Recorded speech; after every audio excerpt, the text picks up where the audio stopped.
Pending है, बाजार खुल चुका है इस समय, लेकिन अब देखिए कमजोर शुरुआत है। जो हम प्री ओपन में देख रहे थे कि एसजीएक्स को हम डिफाई कर रहे थे, अब बाजार खुलने के साथ कमजोरी बढ़ रही है। 35 पॉइंट नीचे निफ्टी आ चुका है, सेंसेक्स 65 पॉइंट नीचे, 70 पॉइंट नीचे अब खुलता हुआ, और बैंक निफ्टी करीब 75 पॉइंट नीचे खुलता हुआ नजर आ रहा है। तो आज बाजार की शुरुआत जो हम प्री ओपन में देख रहे थे उससे थोड़ी उलट होती हुई। इंडेक्स पे कौन से हैं वो स्टॉक्स दरअसल जिन्होंने दबाव बनाया है? आप देखिए आयशर मोटर्स अब 19,450 500 रुपए नीचे, जैसा संकेत था उस हिसाब से एलएनटी में गिरावट बढ़ती हुई और ये करीब 2% नीचे आ चुका है। बजाज ऑटो करीब 1.5% नीचे खुलता हुआ नजर आ रहा है। इसके अलावा यस बैंक, एचडीएफसी दिग्गजों में विप्रो पर भी नजर रखिए जो कमजोर होते हुए, हीरो मोटो बिक्री आंकड़ों के बाद कमजोर होता हुआ साफ तौर पर दिखाई दे रहा है। तो यह है वो स्टॉक्स जो दरअसल बाजार पर इंडेक्स पर दबाव बना रहे हैं। 10,830 831 के आसपास का लेवल अब निफ्टी में, और बैंक निफ्टी 27,000 के थोड़ा नीचे फिसलता हुआ नजर आया है। वायदा कारोबार के लिहाज से अगर आप नजर डालें स्टॉक्स पे, जहां पर अब दबाव बढ़ते हुए देख रहे हैं, तो सरकारी बैंकों में इलाहाबाद बैंक और भारत फोर्ज एक और लिक्विड स्टॉक मुझे दिखाई दे रहा है, जहां पर इस समय हम देख रहे हैं दबाव बढ़ता हुआ वायदा कारोबार। बिल्कुल, और भारत फोर्ज बागले साहब अभी के अभी बेच दें क्या? देखिए खराब खबरें तो ट्रम्प साहब की तरफ से भी हैं, इस पर आप एक बार नज़र डालिएगा। तब तक मैं बाकी के स्टॉक्स एक बार बता देता हूँ। एलएनटी में भी देखिए प्रेशर है, पीसी ज्वेलर भी दबाव के साथ कारोबार कर रहा है, और प्रेशर इलाहाबाद बैंक में भी देखने को मिल रहा है। जेट एयरवेज सबसे बड़ा लूज़र आज के सत्र में। पावर स्टॉक्स में रिलायंस पावर, अडानी पावर में एक अच्छी रैली देखने को मिल रही है। टोरेंट पावर भी मजबूती के साथ प्रदर्शन दिखाता हो, तो पावर शेयरों में अच्छा प्रदर्शन स्टार्ट कम से कम मजबूती वाली हुई है। पर लेकिन क्या भारत फोर्ज और गिर सकता है? अभी के अभी बेच दें? हेमंत, एक आपको याद है हमने कई बार हैंगिंग मैन पैटर्न की बात की है। ऊपर में ये हैंगिंग मैन पैटर्न बना है, और जैसे ये 511 ब्रेक होगा, 512 रादर, अभी उधर ही है, ये बेच के। भारत फोर्ज का डायरेक्टर साहब चार्ट लाइए स्क्रीन पर, भाव बता दूं 512 रुपए का है, तो ये देखिए आ गया, बताइए। अभी के अभी बेच दीजिए, आपका 516 रुपये 50 पैसे का स्टॉप लॉस होना चाहिए, और थोड़ा सा एग्रेसिव टारगेट मैं दूंगा। मतलब आप रिस्क सिर्फ 4 रुपये 5 रुपये ले रहे, ओके, और कम से कम 15 से 18 रुपये की डाउन साइड आपको मिलनी चाहिए। 485 490 तक के लेवल्स नीचे में आ सकते हैं 1 से 2 दिन के बीच। आपको भी नजर आ रहा है भारत फोर्ज में सेलिंग प्रेशर बढ़ता हुआ? देखिए, मुझे लगता है न्यूज़ के चलते लॉन्ग लिक्विडेशन है, 520 के आसपास डिस्ट्रीब्यूशन हो गया है, और मुझे लगता है 502 जो इसका करंट प्राइस है उस लिहाज से एक स्विंग ट्रेड बनता है। मुझे लगता है 497 ये इसका आज का टारगेट होगा, तो स्टॉप लॉस होगा इसका करीबन 516 का। ओके, भारत फोर्ज पे दोनों ही एक्सपर्ट्स हमारे इस समय आपको बेचने की कॉल दे रहे हैं। दिग्गजों में एलएनटी, जहां पर दबाव लगातार बढ़ता हुआ दिखाई दे रहा है बाजार खुलने के साथ ही। मंदी की पोजीशन यहां पर। सुमित, इस चार्ट पे जरा नजर डालिए, क्या एक मंदी का ट्रेड देखते हैं आप एलएनटी में? जी, एलएनटी के अंदर ऊपरी लेवल से दबाव हमको जरूर देखने को मिला है, बट इसका स्ट्रक्चर ओवरऑल मजबूत हुआ है। एलएनटी के अंदर अगर डिप देखने को मिलती है तो इसमें खरीदारी के मौके ढूंढने हैं। सेल साइड में रहने से मेरे को ऐसा लगता है कि ये सडन अपसाइड मूव देगा और इसमें फंसने के चांसेस होंगे। 1270 1280 के आसपास एलएनटी के अंदर बाइंग किया जा सकता है। स्टॉक का इमीडिएटली ऊपर में जो हडल बनेगा वो 1310 के आसपास बनेगा। जैसे 1310 का लेवल क्रॉस करेगा तो ये तेजी में कन्वर्ट हो जाएगा। हमें ऐसा लगता है कि एलएनटी का स्ट्रक्चर मजबूत होने के कारण इसमें जो डिप मिलती है इसमें खरीदारी के मौके ढूंढे। स्टॉक का नीचे में जो सपोर्ट है 1250 1260 के आसपास है, जब तक वो लेवल्स टूटेंगे नहीं तब तक स्टॉक वीक नहीं है। तो इसका मतलब इस स्टॉक को सीएमपी या सीएमपी से कोई भी डिप मिलता है तो इसमें खरीदारी करें। 1310 का लेवल टूटने के बाद ऊपर में 1340 से 1350 रुपए तक का मूव एलएनटी के अंदर देखने को मिल सकता है। ये बाजार को सपोर्ट करेगा आपको लगता है? दरअसल यहाँ पर तेजी का भी रखेंगे, लेकिन वायदा कारोबार के लिहाज से अब तीसरा इंपॉर्टेंट स्टॉक जेट और भारत फोर्ज के बाद एमजीएल यानी महानगर गैस बन चुका है, जैसी खबरें हैं। शेल इंडिया यहाँ पर 10% हिस्सा बेचने की तैयारी में, उसका असर दिखाई दे रहा है। वागले साहब, एमजीएल का चार्ट जरा देखिए, 905 के करीब के लेवल है, क्या कॉल देते हैं आप? क्या और गिरेगा? प्रदीप, बेच के चलना चाहिए, थोड़ा सा बाउंस बैक आता है, ऐड करना चाहिए, और डेफिनेटली गिरेगा। एमजीएल के मार्च फ्यूचर्स 903 904 है, मैं 903 906 ये सेलिंग रेंज दूंगा, 909 का स्टॉप लॉस। मुझे लगता है 890 के लेवल मिलने चाहिए। 890 के टारगेट के साथ एमजीएल पर बेचने की राय। राजेश, आप भी सहमत हैं? Yes, definitely. इनफैक्ट सुबह बात हुई थी 910 का इंपॉर्टेंट लेवल है, 910 के नीचे ये मुझे लगता है खिसक गया है, तो इससे सेल। स्टॉप लॉस 912 का रखेंगे। जो टारगेट अगले जी ने दिया है मुझे लगता है 890 892 तक का एक फॉल इसमें बनता है। ऑलराइट, इस पर रखिएगा नजर। और नज़र रखिएगा आज मेटल स्टॉक्स पर, जैसा कि हम बात भी कर रहे थे। आप देखिए नाल्को आज फिर सबसे बढ़िया प्रदर्शन दिखाने वाला स्टॉक है, 5-5.5% ऊपर। JSPL टॉप 5 F&O गेनर्स में है, और अगर आप टॉप 10 में जाएं तो सेल भी इसमें शामिल है। तो मेटल शेयरों में एक अच्छी शुरुआत हुई है। सुमित, कोई मेटल स्टॉक जो आपको पसंद आ रहा हो, जहां आपको लग रहा हो कि चार्ट्स मजबूत हैं और तेजी की जाए? ट्रंप साहब की डील चाइना के साथ जल्द हो जाएगी, ये बाजार मानकर चल रहा है, होपफुल है, और इसके चलते मेटल्स में एक रिलीफ रैली देखने को मिल रही है। कौन सा स्टॉक आपको पसंद आ रहा है?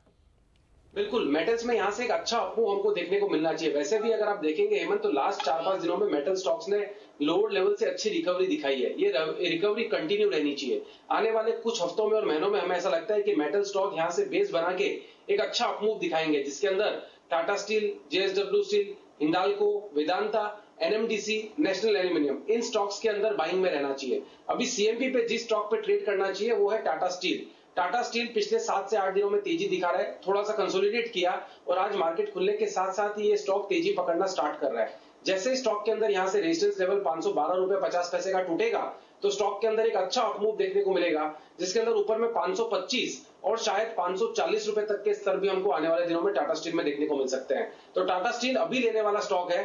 टाटा स्टील को 510, 511 पे बाय करें। 499 इसके अंदर एक अच्छा स्टॉप लॉस है, वो स्टॉप लॉस लगाएं। ऊपर में 525 पहला टारगेट और 540 का दूसरा टारगेट। तो टाटा स्टील ये पसंद है सुमित को, और वागले साहब कह रहे हैं Jindal steel and power, JSPL आपको पसंद है। बताइए कौन से लेवल से आपको नजर आ रहा है? JSPL ने एक मल्टीपल रेजिस्टेंस लेवल जो कि 164.50 है उसका ब्रेकआउट दिया है। ये मैं अगेन मार्च फ्यूचर्स की बात कर रहा हूँ। 166 का करंट भाव है। मैं 172, 173 के टारगेट के लिए, ये शायद 1-2 घंटे में भी आ सकता है, यहाँ पर बाय करने की सलाह दूंगा। 164 का मेरा स्टॉप लॉस होगा, 172, 173 का टारगेट। आपको भी समझ में आ रहा है? टाटा स्टील तो आप पहले भी कह रहे थे मार्केट खुलने से पहले, JSPL अभी के अभी लेने वाला स्टॉक है क्या? और टाटा स्टील पर भी राय दीजिए फ्रेशली। देखिए, टाटा स्टील की जो राय है वो अभी भी वही है। Tata steel clear cut by बनता है, और सुमित ने जो टारगेट्स दिए मैं एग्री करता हूँ। 524, 525 ये इसका पहला पड़ा हुआ है, और थोड़ा सा उसको और खींचे तो करीबन 530, 32 तक जाएगा। JSPL की जो बात हुई है, मुझे लगता है yes, JSPL at this price it's buy 167.35, future price है 167.20 नाउ, सो इट्स 167.40 पे बाय करे। स्टॉप लॉस रहेगा 162, टारगेट मुझे मेरे हिसाब से 172, 174 ये इसका रेंज होगा। बट इसमें और एक ऐड करना आप JSW स्टील, मुझे लगता है आज JSW स्टील का दिन हो सकता है। तीनों बढ़िया। आज देखिए मेटल इंडेक्स 1% ऊपर है। ये सेक्टर सबसे बढ़िया प्रदर्शन दिखाने वाला सेक्टर है। IT, FMCG लाल निशान में है ये सेक्टर्स, और मेटल सबसे बढ़िया प्रदर्शन दिखा रहा है। तो सेक्टर तो आपने बिल्कुल सही पकड़ा है। JSW स्टील आप कह रहे थे अभी के अभी लेने वाला स्टॉक, अभी के अभी लेना चाहिए। 288 करंट मार्केट प्राइस है, 280 का स्टॉप लॉस होगा। आज का जो टारगेट होगा, एक 2 स्विंग के टारगेट देता हूं मैं, 298 ये पहला पड़ा रहेगा। उसके बाद अगर चलता है तो 310 तक का क्लियर कट मूव है। 298 और फिर 310 JSW स्टील पर तेजी का कॉल। वीकली ऑप्शन दरअसल मेटल में शुरू करना चाहिए इस समय का मूड देखते हुए। पिछले हफ्ते भी और आज की भी तेजी यहाँ देखी जा रही है। पिछले हफ्ते गुरुवार को हमने आपको रेपको होम फाइनेंस पे तेजी का कॉल दिया था पंड्या का फंडा में, और वो स्टॉक देखिए पिछले 2 दिनों में जो जबरदस्त तेजी आई है, शुक्रवार और फिर आज भी फॉलो अप देखने को मिल रहा है। 371 ये है लेवल इस समय। सुमित, जरा इसके चार्ट पे नजर डालिए। रेपको होम फाइनेंस, क्या अभी इस वक्त तेजी का मूड आपको दिखाई दे रहा है? जबरदस्त मुनाफा हो चुका है, हमने इस पे बात की थी करीब 325 के आसपास, तो वहां से ऑलरेडी 40 रुपए से अधिक की कमाई हो चुकी है। बिल्कुल, वो शो में मैं भी आपके साथ ही था जिस टाइम पे आपने रेपको हम निकाला था, उस सेम टाइम पे हमने भी व्यू दिया था 360 से 370 के टारगेट्स के लिए। स्टॉक ऑलमोस्ट लास्ट 3 दिनों में 328 के लेवल से एक वन वे मूव दिखा रहा है। ये स्टॉक का अभी इमीडिएट जो ऊपर में हर्डल है वो है 375 के आसपास। 375 का लेवल टूटने पे ये स्टॉक अपना रैली कंटिन्यू करेगा और फिर ये 400 रुपए तक का स्तर भी दिखा सकता है। जिन्होंने लॉन्ग पोजीशंस बनाई है स्टॉक के अंदर, वो अपनी पोजीशंस को होल्ड करें, ट्रेलिंग स्टॉप लॉस का यूज करें, जो कि करीब करीब 357, 360 के आसपास का बनेगा। 370 के आसपास सेम स्टॉप लॉस से फ्रेश बाय बनता है। 375 का लेवल टूटने के बाद 400 रुपए तक के स्तर रेपको होम के अंदर देखने को मिल सकते हैं। तो नजर रखिएगा आप इस स्टॉक पर। बागले साहब और राजेश जी ने मिलकर एक स्टॉक खोजा है। बागले साहब ये बताइए, सच्ची सच्ची कहूँ तो ये राजेश जी ने खोजा है और मुझे उसका पैटर्न बहुत अच्छा लग रहा है। और आपको पता है मैं HPCL और BPCL में क्या चुनूंगा। मुझे मालूम है, लेकिन ये बताइए, मैं एक चीज़ महसूस कर रहा हूँ पिछले 4-5 दिन से, ये पेट्रोल डीजल के दाम ना धीरे धीरे करके, अच्छा हम लोग आज जब सुबह आया ऑफिस में तो अपने डेस्क पे भी बात यही हो रही थी, ये धीरे धीरे करके ना पेट्रोल डीजल के दाम 5 पैसा 10 पैसा 7 पैसा 8 पैसा बढ़ते जा रहे हैं। तो इलेक्शन से पहले ही लग रहा है इतने बढ़ जाएंगे कि फिर शायद अगर रुके तो बुरा ना लगे। ये बताइए क्या लेंगे अभी के अभी इन दोनों में? बीपीसीएल लूंगा। BPCL। चार्ट में क्लियर राउंडिंग बॉटम कहिए, इनवर्स हेड एंड शोल्डर कहिए, ये पैटर्न से निकल रहा है। 354 का करंट भाव है। एक 4 रुपए का आप स्टॉप लॉस लीजिए। 10 से 12 रुपए का टारगेट आज ही मिलना चाहिए, नहीं तो कल मॉर्निंग में मिलना चाहिए। और आप? मैं एचपीसीएल के साथ जाऊंगा। Okay. मुझे जो मैंने पहला आइडेंटिफाई किया बागले साहब का तो देखिए बायसनेस है, बायस है वो, ये काम कर चुके हैं बीपीसीएल में। अच्छा इस बार वैलेंटाइन डे पे इन्होंने बताया ये तो काम कर चुके हैं, इनकी वाइफ भी बीपीसीएल में थी और इनको मिली भी हूँ वहाँ, तो इनका तो बायसनेस है, पूरा बायसनेस है। हाँ, तो हमारा वो नसीब नहीं था। आपका वो नसीब नहीं के साथ जाएंगे। बताइए 238 करंट मार्केट प्राइस है। It's a long with a stop loss of 234। मुझे लगता है आज के लिए टारगेट होगा 245 initially and then best case scenario 250। Rajat ji HP BP या आप तीसरा बचा हुआ? देखिए 237 238 ये रेंज के ऊपर एचपी अगर सस्टेन करे तो 235 के स्टॉप लॉस मान के 243 245 ये रेंज तक सोच के एचपीसीएल लिया जा सकता है। बीपी भी अच्छा है, 367 to 370 ये रेंज तक पहुंचना चाहिए बीपी को। और जैसा आप बता रहे थे कि हर रोज भाव बढ़ते जा रहा है तो ये काउंटर को अच्छा परफॉर्म करना चाहिए। बीपीएचपी चुनेंगे, आईओसी हम नहीं देखते। बाय द वे 7% का ओपन इंटरेस्ट बिल्डअप अब तक आपने यहां पर होते हुए देख लिया है बाजार खुलने के साथ ही, और रेपको होम जिसकी हम बात कर रहे थे वहां पे 10% का बिल्डअप अब तक हमने होते हुए देखा है। तो ये सबसे एक्टिव काउंटर्स है जहां पे बिल्डअप तुरंत देखने को मिल रहा है। निफ्टी और बैंक निफ्टी इस बीच एक रिकवरी के बाद थोड़ा सा अटकते हुए नजर आए हैं, लेकिन जिन स्टॉक्स पे मजबूती जारी है उन्हीं पर नजर रखेंगे। कैनफिन होम्स पे नजर रखिए, जैसे हम रेपको होम की बात कर रहे थे, कैनफिन होम पे भी रफ्तार जारी है तेजी की। सुमित इसके चार्ट पे जरा नजर डालिए, दिन के हाईस पर है इस समय ये स्टॉक। बिल्डअप यहां भी शुरू हो गए हैं करीब 4% के आसपास। क्या यहां भी एक तेजी का ट्रेड देखते हैं? 300 के आसपास के टारगेट बनेंगे क्या? बिल्कुल बनेंगे प्रदीप जी। स्टॉक बहुत अच्छा मूव दिखा सकता है। स्टॉक में एक मार्केट खुलने के साथ ही जो प्राइस एक्शन दिखाया उसको देखते हुए ऐसा लगता है कि अपना 200 डीएमए लेवल्स तो टेस्ट करना ही चाहिए, जो कि करीब करीब 297 300 के पास है। वैसे भी स्टॉक ने अपने रिसेंट के जो स्विंग हाइस थे वो ब्रेक किए आज और उसके ऊपर ये सस्टेन भी कर रहा है। तो स्टॉक के अंदर बाइंग बन रही है। फ्रेश बाय का ट्रेड बिल्कुल लिया जा सकता है। 277 का इसमें स्टॉप लॉस लगाना है और ऊपर में 300 का पहला टारगेट होगा और 300 का लेवल ब्रेक होने पे ये और भी तेजी कंटिन्यू करेगा, जिसमें 320 रुपए तक के स्तर भी हमको देखने को मिल सकते हैं।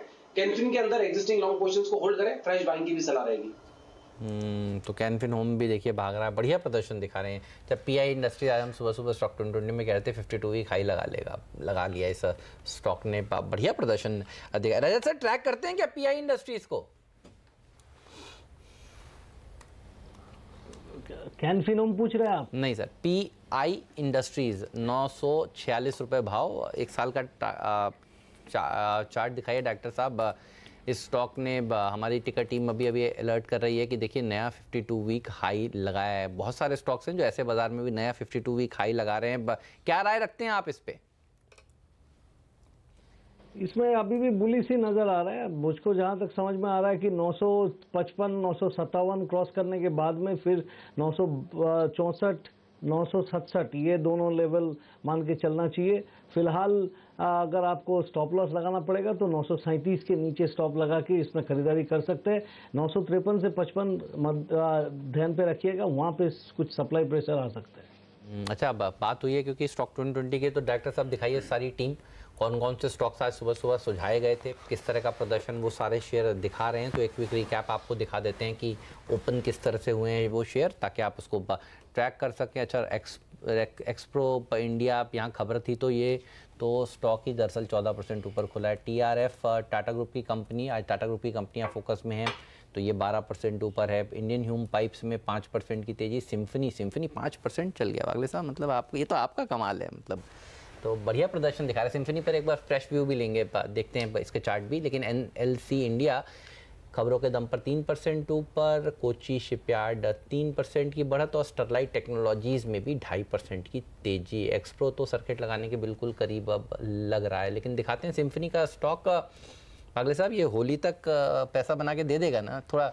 देखिए होली खेलने का मजा तब है जब आप अभी कोई शेयर खरीदें और होली तक आपका पैसा बन जाए।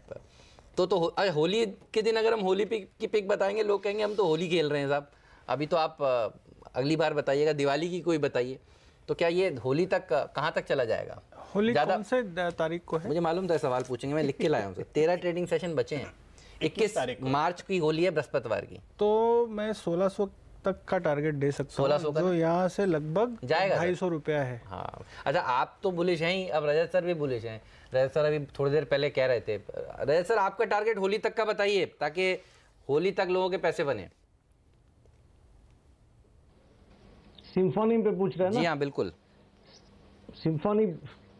सिम्फनी मुझको उतना 1600 तक तो नहीं दिख रहा है, 1475 1480 उस रेंज तक दिख रहा है। 1475 आप पहुंचाइए, 1480, उसके बाद वागले साहब की जिम्मेदारी 1600 तक ले जाने की। 2020 में वागले साहब हम सपोर्ट देंगे आपको, इस स्टॉक को टीम में शामिल करेंगे। बढ़िया स्टॉक है, क्वालिटी स्टॉक है, साल भर का चार्ट दिखाएंगे तो आपको समझ में आएगा किस तरह की रैली बनी है। और जनरली ये स्टॉक्स जो हैं वो इसी तरह के मूव्स बड़े वाले देते हैं। और अच्छी बात ये कि अभी लीजिए और उसके बाद होली के दिन इनको बेचिए। ऊपरी स्तरों से काफ़ी करेक्ट भी हो चुका है, तो चलिए जगह है इस स्टॉक को ऊपर जाने के लिए, इस पर रखिएगा नज़र। लेकिन मिड कैप शेयरों का दिन है आज। देखिए सेंसेक्स और निफ्टी लाल निशान में, मिड कैप इंडेक्स है 0.5% ऊपर और 2.5% की तेजी याद करिए पिछले हफ्ते भी हुई थी। तो मिड कैप स्टॉक्स में ज़बरदस्त एक्शन प्रदीप। जी हाँ, और इंडिया सीमेंट अगला स्टॉक जो आपके रडार पे आना चाहिए, क्योंकि पिछले हफ्ते भी अच्छी खरीदारी आखिर में आई और उसके बाद आज फॉलो अप एक्शन जबरदस्त वॉल्यूम के साथ देखने को मिल रहा है स्टॉक पे। सुमित, क्या दिखता है आपको? 100 रुपए की तरफ जा रहा है, ये लगता है आपको लॉन्ग करेंगे? दो स्टॉक यहाँ पे प्रदीप जी अच्छे लग रहे हैं, एक तो ग्रासिम और एक इंडिया सीमेंट। पहले इंडिया सीमेंट की बात कर लेते हैं। इंडिया सीमेंट बिल्कुल यहाँ से एक अच्छा अपमूव दिखाना चाहिए। स्टॉक यहाँ से ऊपर में 3 डिजिट के अंदर हमको जल्दी ही देखने को मिल सकता है। 100 रुपया 102 रुपया स्टॉक का इमीडिएट टारगेट होगा। और ये नवंबर महीने में 2 से 3 बार स्टॉक ने रेजिस्टेंस भी फेस किया हुआ है 100 रुपए के आसपास। तो अगर 100 रुपए का लेवल के ऊपर अगर ये सस्टेन कर गया तो इंडिया सीमेंट का इस बार बेस कंफर्म हो जाएगा और फिर ये स्टॉक आने वाले 3 से 6 महीने में 20% की तेजी 100 रुपए के बाद दिखा सकता है। फिलहाल ये यहाँ से इमीडिएटली 100 रुपए तक का स्तर दिखा सकता है और उसके ऊपर क्लोजिंग आने पे ये आने वाले कुछ महीनों के लिए बहुत बड़ी तेजी करेगा। यहाँ से इमीडिएटली बाय करें, 92 रुपीज का इसके अंदर स्टॉप लॉस लगाएं। एक और एक स्टॉक जो हम डिस्कस कर रहे थे, जी बताइए, वो ग्रासिम। प्रदीप जी, ग्रासिम के अंदर भी यहाँ से मोमेंटम बिल्डअप हो रहा है, ओवरसोल्ड काउंटर है और ये यहाँ से एक अच्छा अपमूव दिखा सकता है। ये स्टॉक अभी लेने वाला बन रहा है 800 रुपए के आसपास। 785 का इसके अंदर स्टॉप लॉस लगाएं और ऊपर में इसके टारगेट बनेंगे 840 से 850 तक के। 840 से 850 के टारगेट के साथ ग्रासिम पे तेजी की कॉल और इंडिया सीमेंट 100 से 102 के लेवल आपको दिखा सकता है। तो ये टारगेट्स लेकर के आप यहाँ पर तेजी कर सकते हैं। हमारे साथ अब मार्केट एक्सपर्ट उदयन मुखर्जी इस समय जुड़ रहे हैं। उदयन, गुड मॉर्निंग, स्वागत है आपका। भारतीय बाजार काफी हद तक ऐसा लग रहा है कि जो ग्लोबल संकेत थे उसको फेस करके टिकने के मूड में स्ट्रेंथ दिखाई दे रही है इस समय बाजार में। आपका क्या व्यू है? मॉर्निंग प्रदीप। देखिए, मार्केट में पिछले 10 दिन में थोड़ा मूड में हेर फेर हुआ है। जब तक कि इंडो पाकिस्तान का ये झगड़ा शुरू हुआ है, हमने पिछले बार भी इसका बातचीत किया है कि नियर टर्म में उसमें मार्केट में वॉलेटिलिटी हो सकता है, लेकिन मीडियम टर्म में मार्केट इसको एक पॉलिटिकल रूप से इंटरप्रेट कर सकता है और वही हुआ है पिछले एक हफ्ते में। मार्केट को लग रहा है अभी कि ये जो इंडो पाक हॉस्टिलिटी हुआ है पिछले 10 दिन में, इससे नरेंद्र मोदी का चांसेस इंप्रूव्ड हुआ है इलेक्शन में और इसी के चलते हुए सेंटिमेंट अच्छा हुआ है और मिड कैप और स्मॉल कैप क्षेत्र में आप रैली देखना शुरू कर दिए। क्योंकि मुझे शुरू से ही लग रहा था कि मार्केट ऐसे एक दायरे में नहीं घूम सकता है इलेक्शन से पहले। आप इलेक्शंस की हिस्ट्री देख लीजिए, मार्केट इलेक्शन से पहले एक तरफ एक मूव करता है, अगर उनको वर्डिक्ट एक्सपेक्टेड वर्डिक्ट पसंद नहीं है तो वो गिर जाता है और उसको लगता है कि वर्डिक्ट उसके चाहने वाले वर्डिक्ट आएगा तो वो रैली कर लेता है। तो मेरे ख्याल से अभी वो पॉइंट पे हम पहुंच गए जब मार्केट एक मूव बनाने के लिए तैयार है। इलेक्शन रिजल्ट के बाद तय होगा कि वो मूव सही था कि नहीं और उसके बाद एक बैकलैश भी आ सकता है, लेकिन नियर टर्म में ये परसेप्शन मार्केट में बन रहा है एक कि शायद एनडीए का पल्ला अभी भारी हो चुका है और इसके कारण मिड कैप्स और स्मॉल कैप्स में एक सेंटिमेंट रैली शुरू हो गया। तो उदयन, ये मिड कैप की रैली लार्ज कैप्स में भी ट्रांसलेट होगी या हम इसी रेंज में अटके रहेंगे? जो पिछले कुछ दिनों में हम देखा है 10,600 से ज़्यादा नीचे भी नहीं जाते और 11,000 से ऊपर जाने में या उसके करीब जाने में मुश्किल हो जाती है। क्या आपको लगता है इंडेक्स हैवी वेट्स में भी तेजी आएगी? आ सकता है, लेकिन अगर आप प्री इलेक्शन ट्रेडिंग रैली खेलने के मूड में हो तो मैं कहूँगा मिड कैप और स्मॉल कैप में आपको ज़्यादा गेन्स मिल सकता है। इसमें रिस्क ज़्यादा है क्योंकि कभी भी ऐसे कोई डेवलपमेंट आ सकता है। हमें लग रहा है कि अभी बालाकोट वाला जो मामला चल रहा था उस पर ख़त्म हो चुका है जो होना था, और अभी बातचीत ही होगा। ऐसे नहीं ना भी हो सकता है, और कोई डेवलपमेंट आ सकता है अगले कुछ हफ्ते में, दिनों में। तो अगर वो डेवलपमेंट आता है तो हमें अपना पोजीशन ट्रेडर्स के लिए खास करके अपना पोजीशन रीअसेस करना पड़ेगा। लेकिन अभी जो माहौल है उसमें एक मूड और सेंटिमेंट वाला रैली इसी पे ऊपर कायम है कि शायद मोदी वापस आ रहा है। अगर ऐसे रैली आप खेलना चाहते हो तो मेरे ख्याल से मिड कैप और स्मॉल कैप में ही ज़्यादा फोकस करें ट्रेडर्स, क्योंकि इंडेक्स में बहुत बड़ा रैली आने के लिए एफआईआईज की पैसा चाहिए। मिड कैप्स म्यूचुअल फंड्स में फिर से इन्फ्लोज बढ़ने का क्लियर संकेत चाहिए मार्केट को। नहीं तो निफ्टी भी ऊपर जाएगा मिड कैप के साथ, लेकिन निफ्टी उतना ही जाएगा 11,100 11,200 जहां पे पिछले बार गया था, उससे बहुत ज़्यादा ऊपर करंट इकोनॉमिक माहौल में मुझे मुश्किल लग रहा है। लेकिन उससे ज़्यादा आपको रिलेटिव परफॉर्मेंस मिड कैप और स्मॉल कैप ट्रेडिंग में मिल सकता है। बिल्कुल, तो मिड कैप और स्मॉल कैप पे इस समय आप ये तेज़ी देख भी रहे हैं। एक और खबर जिसकी थोड़ी चिंता आज सुबह देखने को मिल रही थी कि अमेरिका ने कुछ भारतीय प्रोडक्ट्स पे ड्यूटी बढ़ाने की बात की है और काफ़ी कंसेशंस चाहते हैं। डोनाल्ड ट्रंप साहब अभी तक तो चीन पे फोकस कर रहे थे, अब भारत पे भी उनकी नज़र थोड़ी सी टेढ़ी हो रही है। क्या इसकी चिंता करनी चाहिए उस दिन, आपको लगता है?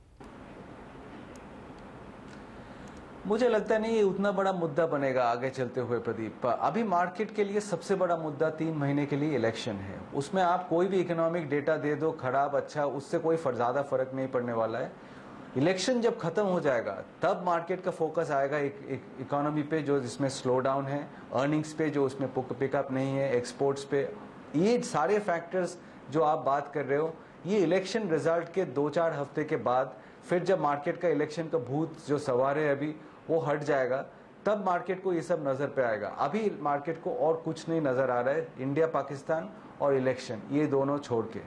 तो ठीक है, ये इलेक्शन सीजन है, इसमें एक चीज़ में थोड़ा हेरफेर हो सकता है, वो है यूएस चाइना का जो नेगोशिएशन चल रहा है उसका फाइनल आउटकम क्या होगा। वो आउटकम अगर जैसे ग्लोबली आजकल मानना है, वॉल स्ट्रीट जर्नल भी ये कह रहा है कि एक डील हो जाएगा यूएस और चाइना के बीच में। अगर ऐसा होता है तो एक रिस्क ऑन रैली अब ग्लोबल मार्केट में देखेंगे। ये रिस्क ऑन रैली अगर ऐसे समय पे आता है जहां पे हमारे यहाँ पे प्री इलेक्शन रैली चल रहा है, तो इंडिया का रैली और मजबूत हो सकता है और एक आउट परफॉर्मेंस ग्लोबल मार्केट्स के कंपैरिजन में ये भी हो सकता है। तो अभी मैं जो बात कर रहा हूँ वो इकोनॉमी, अर्निंग्स, फंडामेंटल फैक्टर्स की बात नहीं कर रहा हूँ। अभी इलेक्शन सीजन में उसी पे फोकस रखें और यूएस चाइना पे ध्यान रखिए।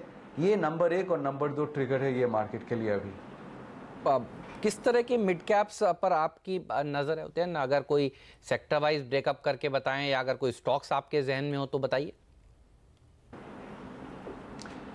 देखिए, मिड कैप स्मॉल कैप में जो पिटे हुए स्टॉक्स है बहुत दिन से आउट ऑफ फेवर है, मेरे ख्याल से वो सारे स्टॉक्स नियर टर्म में काफ़ी आपको अच्छा रैली दिख सकता है। देखिए, सीमेंट में रैली हो रहा है, मार्केट को कुछ लग रहा है कि अगर पॉलिटिकल आउटकम सही होता है तो इंफ्रास्ट्रक्चर सेक्टर में आपको एक बूम जैसे हो सकता है नियर टर्म में। सो सीमेंट में थोड़ा आजकल ट्रेडर्स का मन आ गया है। इसको छोड़ के आप देखेंगे मेटल्स, वो और एक एरिया है जहां पे आजकल मूड अच्छा है, सेंटिमेंट अच्छा है। हाई बीटा सेक्टर तो वैसे ही है और लोग सोच रहे हैं कि अगर ग्लोबल आउटकम अच्छा आता है यूएस चाइना के बीच में, तो अभी मेटल्स भी एक क्षेत्र है जहां पे हमें थोड़ा ट्रेडिंग पोजीशंस ले लेना चाहिए। तो ऐसे छोटे मोटे सेक्टर्स, मेटल्स, सीमेंट, कुछ कंज्यूमर स्टॉक्स, ये सारे सेक्टर्स में आपको रैली मिल सकता है। लेकिन जो ट्रेड कर रहे हैं मिड कैप्स और स्मॉल कैप्स में, एक चेतावनी दूंगा कि ये 10 दिन का एक ख्याल आया है मार्केट में कि लग रहा है मोदी का पल्ला भारी हो चुका है। ऐसे कोई डेवलपमेंट आ सकता है अगले 10-15 दिन में जो ये मूड को बिगाड़ सकता है और तब उसी स्पीड से ये मिड कैप रैली खत्म होगा और उसमें करेक्शन आ सकता है। तो ट्रेड करें बिल्कुल, क्योंकि नियर टर्म में तो रैली लग रहा है, लेकिन उस पर ध्यान रखिए कि एक सेंटिमेंट वाला रैली है। फंडामेंटल ऐसे कुछ बहुत ज़्यादा बदल नहीं चुका है मिड कैप और स्मॉल कैप के लिए अभी। ओके, बहुत बहुत शुक्रिया उदयन आपका इस पूरे अपडेट के लिए। तो बाजार इस समय बिल्कुल पॉजिटिव मूड में है, इलेक्शन पर है नज़र, और इलेक्शन को लेकर जो नज़रिया बदला है उसी का असर आप देख रहे हैं। मिड कैप इंडेक्स इस समय भी 135 पॉइंट ऊपर। अगर आप बाजार का समीकरण देखेंगे 3/4 शेयरों में ज़बरदस्त तेज़ी देखने को मिल रही है। हम जब बातचीत कर रहे थे उदयन सर के साथ, इस बीच वागले साहब कोई स्टॉक ढूंढा आपने? L&T फाइनेंस होल्डिंग एक क्लियर कट ब्रेकआउट है, और ये स्टॉक भी मैंने और राजेश ने साथ में ऐसा ही पकड़ के चलिए, क्योंकि मैंने जब उसको बोला तो उसने ऑलरेडी लिखा था 131.50 का करंट भाव है, 128.50 3 रुपये की रिस्क लीजिए, 6 रुपये अपसाइड मिलेंगे 136, 136.50 आज और कल तक का टाइम फ्रेम। आपका टारगेट भी सेम ही है बिल्कुल? अगर स्विंग के हिसाब से सोचे तो 135 आज का टारगेट होना चाहिए। अगर 1-2 दिन के लिए अगर कोई होल्ड रखना चाहेगा तो टारगेट होगा 140 का। स्टॉप लॉस मेंटेन करूंगा मैं करीबन 128 का। तो आज अच्छी तेजी एनबीएफसी स्टॉक्स में देखने को मिल रही है। आप डीएचएफएल देखें या फिर कैनफिन होम्स देखें, रेपको होम्स जिसकी प्रदीप सुबह से बात कर रहे हैं, देखिए 5% ऊपर ये भागता हुआ। इक्विटास देखिए बढ़िया प्रदर्शन दिखा रहा है आज के सत्र में।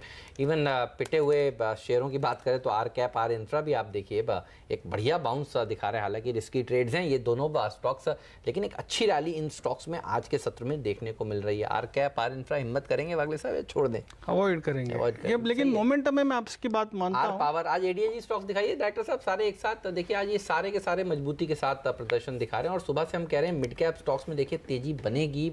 पिछले हफ्ते भी 2.5% की रैली वहां पर देखने को मिली थी, इसको समझना चाहिए आपको। अभी अभी आपने देखा उदयन सर भी क्या कह रहे थे, मिड कैप स्टॉक्स पर आपकी नजर होनी चाहिए। और मिड कैप इंडेक्स देखिए करीब 0.25% ऊपर है। एक गिरने वाले शेयर के सामने 3 से ज्यादा बढ़ने वाले स्टॉक्स हैं, क्योंकि मिड कैप से पार्टिसिपेशन करना शुरू कर दिया है। और हमारी टिकर टीम दिखा रही है रियल एस्टेट शेयर, इस पर भी रखिएगा नजर, क्योंकि मेटल्स के बाद सबसे बढ़िया दूसरा अच्छा प्रदर्शन दिखाने वाला सेक्टर दरअसल इस समय रियल एस्टेट सेक्टर ही है। तो इसको हम आगे विजिट जरूर करेंगे। लेकिन ashwinigujaral.com के फंड मैनेजर अश्विनी गुजराल हमारे साथ जुड़ चुके हैं। अश्विनी बताइए कहाँ नजर है आपकी?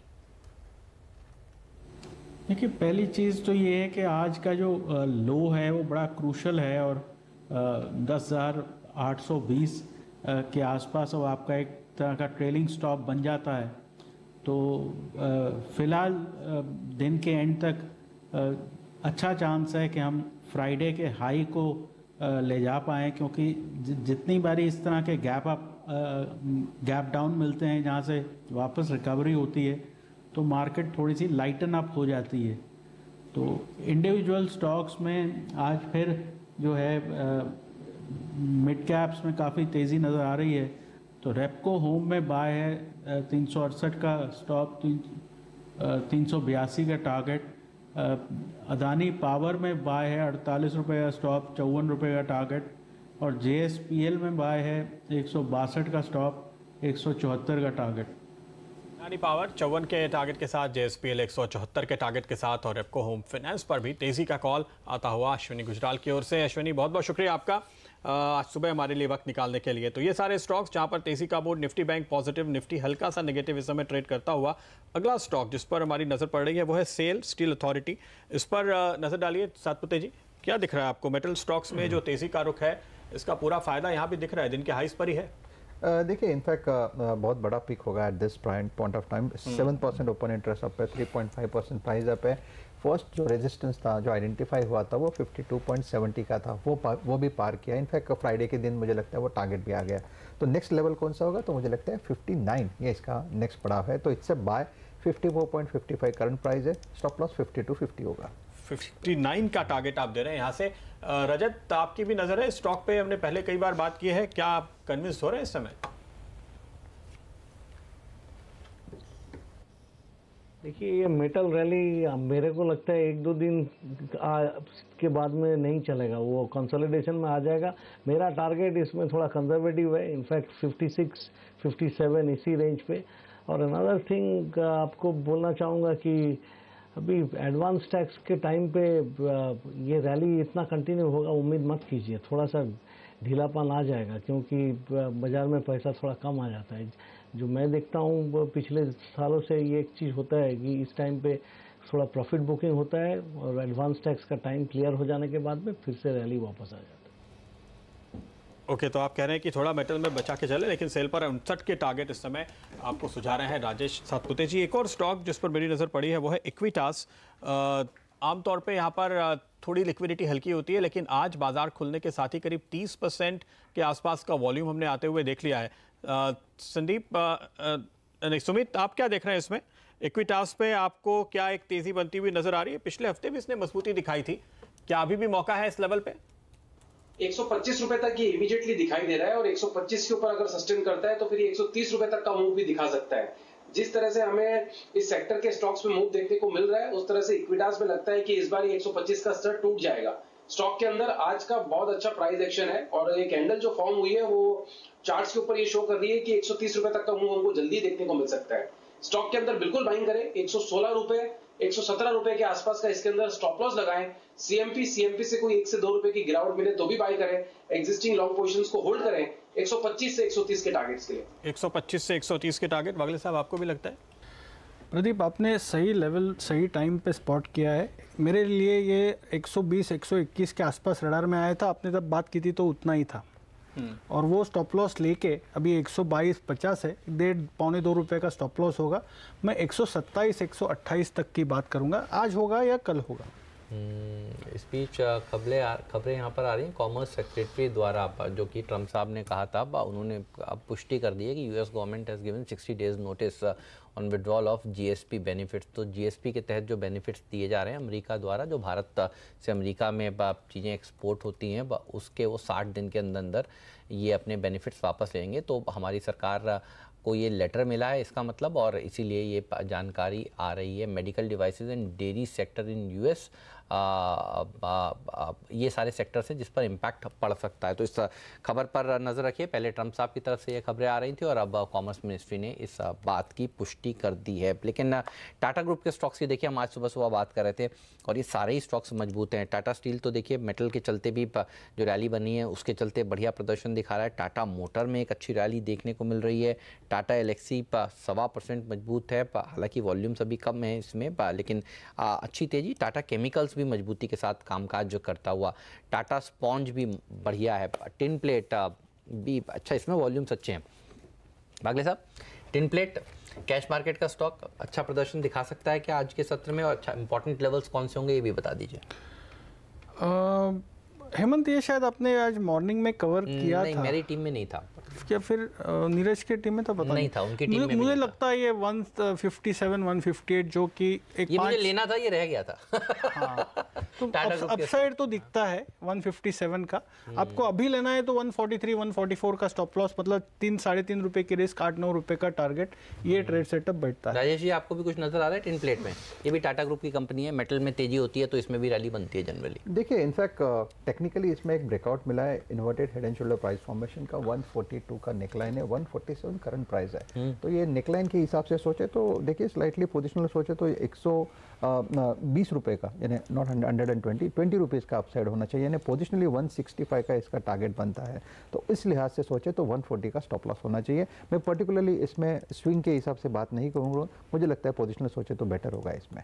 ओके, तो लंबा नजरिया लेकर चलें, यह रहा आपके लिए आईसीआईसीआई लोम्बार्ड। ये स्टॉक इस बीच आपके स्क्रीन पे आना चाहिए खुलने के बाद 5% की तेजी, लेकिन बड़ी बात कि ये नए ऑल टाइम हाइज बनाता हुआ पहली बार 4 अंकों में ये स्टॉक आपको दिखाई देगा। और आशीष चतुर्मोहता आज तो हमारे साथ नहीं है, लेकिन करीब 850 रुपए के लेवल से वो लगातार आपको रिकमेंड कर रहे थे। तो हमारे दर्शकों ने यहाँ पर ज़रूर यहाँ पे अच्छी कमाई की है, तकरीबन 20% के आसपास की। अब इस लेवल पे आने के बाद नए हाई पे, नए ब्लू स्काई जोन में कैसा दिखाई देता है ये स्टॉक? रजत, आईसीआईसीआई लोम्बार्ड, नहीं रजत शायद हमारे साथ नहीं है। वागले साहब, आप देख पा रहे हैं ये चार्ट? क्या लगता है आपको? 5% ऊपर है, तगड़े वॉल्यूम, अब तक जो पूरे दिन का वॉल्यूम होता है वो अभी तक ही हो चुका है स्टॉक में आज के दिन। प्रदीप, ये एक ऐसा स्टॉक है जो पोजिशनल प्ले लेना चाहिए। तो इसमें इंट्राडे ऑब्वियसली मैं राय दूंगा नहीं। अगर आप पोजिशनल प्ले लेते हो, आशीष ने क्या लेवल पे रिकमेंड किया था मुझे नहीं पता, के आसपास से कई बार रिकमेंड किया। मैं ये लेवल पे भी, या may be on a correction towards 960 970 recommend करूंगा। मेरे 1100 के टारगेट होंगे, और ये 1-2 दिन की बात नहीं है। आप 2 से 3 हफ्ते या मे बी 4 हफ्ते की बात करेंगे तो 10-12% की मूव ये स्टॉक देके जाएगा। 10-12% की मूव इसमें बन सकती है। अच्छा, सिम्फनी में देख रहा था अब, ये भी अब हो गया 7% ऊपर। वागले साहब, आप तो कूलर तो कभी खरीदा नहीं होगा, खरीदा है कभी? मैं एसी, हाँ बॉम्बे में कूलर का चलन नहीं है, नॉर्थ में बिकता है सर, खूब बिकता है। देखिए भाग रहा है सिम्फनी का स्टॉक 7% की मजबूती के साथ। देखिए इस समय ये शेयर कारोबार का मिड कैप्स का दिन है। आप देखिए मिड कैप इंडेक्स 1% मजबूती के साथ इस समय कामकाज करता हुआ। डायरेक्टर साहब, प्रोड्यूसर साहब, डायरेक्टर साहब कहीं हैं? हाँ दिखाइए ना सिम्फनी, आप कहाँ हैं? आज कहीं ब्रेकफास्ट की तैयारी कर रहे हैं लग रहा है, तो दिखाते हैं वो स्टॉक आपको। आप देखिए बढ़िया तेजी आज मिड कैप्स में देखने को मिल रही है, अच्छी रैली देखी जा रही है प्रदीप, और शुरुआत इस तरह की हुई है। और देखिए एडवांस डिक्लाइन रेशियो धीरे धीरे वो वाली लकीर दिखाइए, एडवांस और डिक्लाइंस डायरेक्टर साहब, तो आपको नजर आएगा। ये देखिए बढ़ने वाले शेयर जो है वो धीरे धीरे करके बढ़ते जा रहे हैं और गिरने वाले शेयर अब कम होते जा रहे हैं। तो ये जो फासला है ये बढ़ रहा है और ये बहुत ही अच्छी बात है। तो मिड कैप्स की तेजी दरअसल बाजार को सपोर्ट दे रही है। जी हाँ, और थोड़े बड़े स्टॉक्स में अगर आप वायदा कारोबार पर भी देखें, आईबुल्स हाउसिंग, इस पर हमारी नज़र नहीं पड़ी। आज हम तमाम एनबीएफसीज की बात कर चुके हैं, जरा इस पर नज़र डालिए। सुमित, क्या लगता है आपको? आईबुल हाउसिंग में निचले स्तरों से मैं देख रहा हूँ 3.5% के आसपास की रिकवरी देखने को मिली है और शुरुआती वॉल्यूम भी काफ़ी अच्छे रहे हैं। तेजी का ट्रेड बनता है यहाँ से 700 रुपए तक तो ये जा सकता है, 700-710 तक, और 700-710 का लेवल टूटने के बाद स्टॉक का एक बार के लिए शॉर्ट टर्म के लिए बेस कंफर्म हो जाएगा। फिर ये स्टॉक ऊपर में एक बहुत बड़ा अप दिखाएगा, यानी 15% का मूव हमको देखने को मिल सकता है 710 का लेवल ब्रेक होने के बाद। फिलहाल यहाँ से इमीडिएटली सीएमपी पे बाय का ट्रेड लेना बनता है स्टॉक के अंदर। जिस तरह से फाइनेंशियल स्टॉक्स या फिर हाउसिंग फाइनेंस स्टॉक्स के ऊपर मूव देखने को मिल रहा है, ऐसा लगता है कि इंडिया बुल हाउसिंग फाइनेंस यहाँ से ऊपर का मूव दिखा सकता है। 690 के आसपास स्टॉक अभी ट्रेड कर रहा है। 670 या 675 का छोटा स्टॉप लॉस लगाए स्टॉक के अंदर। 700 से 710 का इसका इमीडिएट टारगेट रहेगा। 710 के ऊपर क्लोजिंग देखने को अगर मिलती है और विद वॉल्यूम्स अगर मूव देखने को मिला तो 15 से 20% का मूव हमको जल्दी इंडिया बुल हाउसिंग फाइनेंस के अंदर देखने को मिल सकता है। प्रदीप जी, यहाँ पे मन्नापुरम भी अच्छा दिख रहा है। मन्नापुरम के अंदर एक कंटिन्यूअस लास्ट 10 से 15 दिनों में अपसाइड मूव हमको देखने को मिला है और आज ये मूव अपना एक्सटेंड कर रहा है। 120-125 रुपए तक का मूव हमको मन्नापुरम के अंदर भी देखने को मिल सकता है। तो ये स्टॉक के अंदर भी सीएमबी पे बाय बनता है। तो वाले साहब एक थम्स अप दिखा रहे हैं किस पे? इंडिया बुल्स हाउसिंग फाइनेंस 694 695 जैसे आपने बात किया मेरे रडार पे भी आया था। मैं 690 के स्टॉप लॉस से आप रिस्क लेंगे 1% की, जो ट्रेडर के लिए परफेक्ट है और मुझे 1:3 का ट्रेड सेटअप बैठता है, मतलब एक 15 से 17 रुपए, 715 718 ये मेरा टारगेट होगा। शायद आज ही आ जाए। तो बढ़िया प्रदर्शन दिखा रहे हैं। आप भी बोले इंडिया बुल्स हाउसिंग पर। आज हाउसिंग फाइनेंस कंपनियों में एनबीएफसी में जबरदस्त तेजी बन रही है। जबरदस्त है, और चूंकि दोनों है, पिटे भी काफी हैं, ये पिटे भी काफी, और उसमें एक रिलीफ तो बाकी बनता है। और मैं हाउसिंग फाइनेंस की बात करूंगा।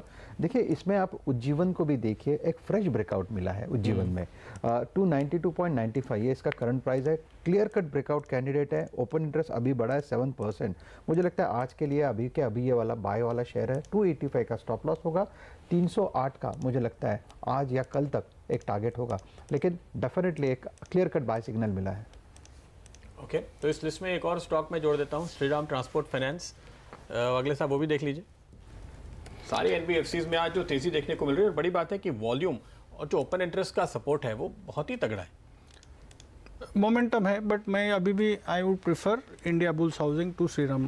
तो ये पैटर्न आपको लगता है काफी चल गया है, थोड़ा वेट करेंगे। हाँ, ये पिछले लगभग 10 दिनों से चला है। हमने पिछले सोमवार या मंगलवार को स्पॉट किया था और वहां से इसने जबरदस्त तेजी पहले ही दे दी है, इसलिए इससे थोड़ा दूर रहने की राय समय आ रही है। सॉरी, हाँ नहीं आप बोलिए ना। नहीं, आईबी में क्या है, अभी मूव चालू हुई है, वहाँ कन्विक्शन ज्यादा है। हाँ, मतलब वो श्रीराम में जो 10 दिन के बाद आने वाला है वो थोड़ा सा थक सकता है। अच्छी कमाई हो गई। एक जगह जहाँ थोड़ा बागले साहब घबरा रहे हैं तेजी का कॉल देने के लिए, एडीएजी वाला पैक। अब आप देखिए ये कैसे भाग रहे हैं। नहीं, मुझे पता था जाएगा, बट मुझे ये स्पेस अवॉइड करना है। ना बिल्कुल ठीक है। देखिए हमने ये डिलीवरी वाले नहीं है, ये सब ट्रेडिंग वाले मुंह कुछ नजर आ रहा है एडीएजी पैक में आपको? रिलायंस इंफ्रा में मुंह आ रहा है, लेकिन वो डर के आगे जीते वाला सीन है। तो हिम्मत करें या नहीं करें? हिम्मत अगर करनी चाहिए, नहीं कीमत देनी है तो स्टॉप लॉस के साथ करो। देखिए पिटे हुए स्टॉक्स में ज्यादा बड़े मूव्स आएंगे।